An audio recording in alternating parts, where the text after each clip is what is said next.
What's up guys, I'm Andy from 1A Auto. In this video, I'm going to show you how to reset the oil life on this 2010 Toyota Rav4.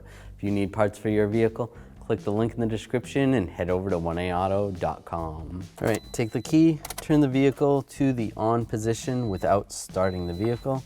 And over here where the trip button is, push the trip till you get to trip A. And then we're going to shut the key off. We can keep the key in there, but just shut it off. And then we're gonna press and hold the trip button, turn the key to the on position. You're gonna see these little dashes flashing, and then it's gonna go to all zeros. And then once you see trip A again, release the trip button, and your oil life is reset.